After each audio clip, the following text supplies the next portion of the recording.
हर इंसान जीवन में कामयाब होना चाहता है। क्या आपने कोई ऐसा इंसान देखा है जो आपसे आकर कहे कि मेरा तो मकसद ही नाकामयाबी है? Highly impossible, right? हर इंसान कामयाब होना चाहता है और उसकी कामयाबी के मायने, उसकी परिभाषा अलग अलग हो सकती है, परंतु सभी लोग कामयाब जरूर होना चाहते हैं पर हो नहीं रहे। और इसका मुख्य कारण एक ही है।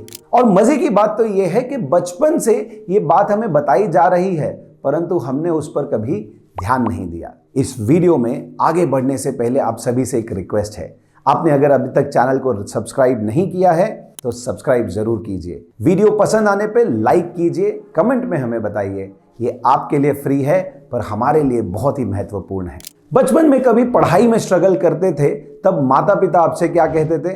बेटा पढ़ाई पे ध्यान दो। अगर ऑफिस में काम सही नहीं हो रहा तो बॉस आपसे कहेंगे काम पर ध्यान दो। घर में अगर कुछ सही नहीं चल रहा है तो घर वाले आपसे कहेंगे घर पर ध्यान दो। अगर आपकी सेहत में कुछ गड़बड़ हो जाती है तो डॉक्टर के पास जाएंगे और डॉक्टर भी आपसे क्या कहेंगे? सेहत पर ध्यान दो। एक चीज जो कॉमनली बताई जा रही है वह है ध्यान दो। हो सकता है आपने भी यह सलाह किसी ना किसी को दी हो। हमारी कामयाबी के पीछे ध्यान देने की हमारी क्षमता बहुत ही अहम रोल प्ले करती है और आज के इस वीडियो में इसी विषय पर गहराई से बात करने वाला हूं। कैसे ध्यान दिया जाता है? ध्यान देने के मामले में मजे की बात यह है कि हर एक कोई आपको सलाह देता है, आपसे अपेक्षा रखता है, परंतु ध्यान देना कोई सिखाता नहीं है। मैं आपसे पूछता हूं, आप में से कितने लोगों ने कभी कोई कोर्स, कोई एजुकेशन, कोई ट्रेनिंग इस विषय पे ली हो? मॉडर्न एजुकेशन में बहुत ही बड़ा मिसिंग फैक्टर है ये, पर हमारे अध्यात्म में ऐसा नहीं था। आध्यात्मिक अभ्यास में ध्यान देने पे बहुत महत्व दिया गया है। वर्षों तक लोगों को सिखाया और अभ्यास कराया जाता था इस विषय पे। मैं बहुत ही खुशकिस्मत हूं कि 2011 से जो मेरी आध्यात्मिक जर्नी शुरू हुई उसमें अनेक गुरुओं के पास, अनेक आश्रमों में, अनेक संस्थाओं में, विदेश और भारत में मुझे इसका ज्ञान प्राप्त हुआ और मॉडर्न और आध्यात्मिक कई तरीके ध्यान देने के मैंने सीखे जिससे मेरे जीवन में बहुत बड़ा परिवर्तन आया। तो मैं आज इसी विषय पे आपके साथ कुछ चीजें शेयर करना चाहता हूं। किसी भी चीज में अगर आप बेटर होना चाहते हैं तो आपको उसकी नॉलेज होनी चाहिए, दूसरा आपने उसकी प्रैक्टिस करनी चाहिए। पर आज की तारीख में हम प्रैक्टिस कर रहे हैं डिस्ट्रैक्शन की। हर जगह हम डिस्ट्रैक्टेड हैं। टेक्नोलॉजी और खास करके मोबाइल की इस दुनिया में तो हम कंटिन्यूअसली डिस्ट्रैक्टेड रहते हैं। हर दिन हर पल हम डिस्ट्रैक्शन के एक्सपर्ट बनते जा रहे हैं क्योंकि उसी को प्रैक्टिस कर रहे हैं। ऐसे में हमें समझना होगा कि हमारा मन कैसे काम करता है। यूं तो योग में मन के 84,000 हिस्से बताए गए हैं, परंतु आज हम 2 ही हिस्सों के बारे में बात करेंगे। हमारे मन का एक हिस्सा जो सबसे इंपॉर्टेंट है वो है हमारी चेतना, हमारी जागरूकता, हमारा अवेयरनेस, और दूसरा जो हिस्सा है वो है मेमोरी, वो सारी इंफॉर्मेशन जो हमारे मन में स्टोर की गई है। एक उदाहरण के तौर पे इसे समझते हैं। हमें जो भी ख्याल, जो भी थॉट्स आते हैं वो कभी ऐसी भाषा में नहीं आते जो हमने सीखी ना हो। जैसे फ्रेंच, स्पेनिश, जापानीज, इन भाषाओं में आप नहीं सोचते। आप सोचते हैं अपनी मातृभाषा में या उन भाषाओं में जो आपने सीखी हो, क्योंकि मेमोरी में जो कुछ है बस हम उसी में से सोच सकते हैं। अब समझते हैं मन कैसे काम करता है। हमारी जो ये जागरूकता की रोशनी है, इसे एक बल्ब मान लेते हैं।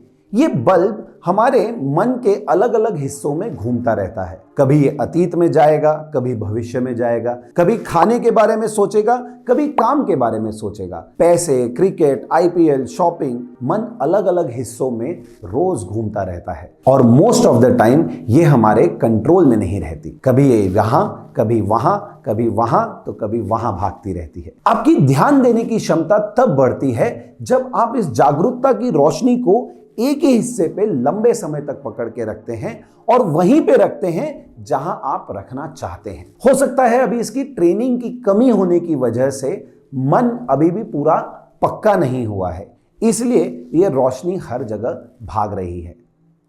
इसका अभ्यास करना हो तो सबसे आसान और सबसे सफल तरीका है एक बार में एक ही चीज पूरे ध्यान के साथ करें। जब आप खाना खा रहे हैं तो सिर्फ खाना खाएं, स्क्रीन ना देखें, मन यहां वहां ना भटकाएं। भारतीय संस्कृति में हमारे बुजुर्गों ने यह हमेशा कहा है हमसे कि बिना बात किए चुपचाप शांति से खाना खाओ। Do one thing at A time. जो भी कार्य करें उसे पूरे ध्यान पूर्वक करें।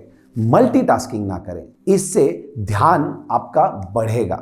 दूसरा बहुत ही सफल तरीका है गोयंका गुरुजी ने सिखाया हुआ 10 मिनट की विपासना, आनापान की साधना। YouTube पर यह अवेलेबल है, इसे रोज प्रैक्टिस करें। एक और इंपॉर्टेंट एक्शन लेना बहुत जरूरी है, अपने मोबाइल के नोटिफिकेशंस को बंद करना होगा। देखिए, हर बार जब आपका मोबाइल का नोटिफिकेशन बजता है तो आपका अटेंशन ग्रैब करता है। आपके एप्स चिल्ला चिल्ला के कह रहे हैं मेरी तरफ ध्यान दो, मेरी तरफ ध्यान दो, क्योंकि ये ऐप बनाने वाली कंपनियां जानती हैं attention is the new currency. जब भी आपके मोबाइल का ऐप वहां से आवाज लगाता है, टिडिंग घंटी बजाता है, आप भागे चले जाते हैं और पूरा ध्यान वहां चला जाता है। तो आज से इस प्रैक्टिस को शुरू कीजिए। सभी मोबाइल एप्लीकेशंस के नोटिफिकेशन को बंद कीजिए, एक समय पे एक ही कार्य कीजिए और पूरी जागरूकता के साथ कीजिए। मन के उस हिस्से में अपने जागरूकता को रखिए जहां पे आप रखना चाहते हैं और जब तक आप रखना चाहते हैं। एक चित्र हमेशा अपने मन में बसा के रखिएगा, अर्जुन के 5 घोड़े वाला रथ जो श्री कृष्ण चला रहे हैं। ये 5 घोड़े हमारी 5 इंद्रियां के समान हैं, जिनमें बहुत ही शक्ति है, बहुत सारी क्षमता है, परंतु ये सब अलग अलग दिशा में भागेंगे तो कुछ भी हासिल नहीं हो पाएगा। अर्जुन हमारे मन की जो प्रचंड क्षमताएं हैं उसके प्रतीक हैं, और ये क्षमताओं का सही उपयोग तभी हो सकता है जब हमारी 5 इंद्रियों को कृष्ण जी के बोध ने अपनी जागरूकता से संभाला हो। इसी को कृष्णा कॉन्शियसनेस कहते हैं और हमें इसी को बढ़ाना होगा। जब जब आप इसकी प्रैक्टिस करेंगे तब तब आप देखेंगे इसके अंदर और आप बेहतर होते जा रहे हैं। मेरी उस ईश्वर से यही प्रार्थना है और यही इच्छा है कि आप सभी अपने जीवन में खूब सारी कामयाबी पाएं और अपनी ध्यान देने की क्षमता को बढ़ाते रहें। देवभूमि योग भूमि ऋषिकेश से मैं प्रवीण गंभीर आप सभी से आज्ञा लेता हूं। नमस्ते।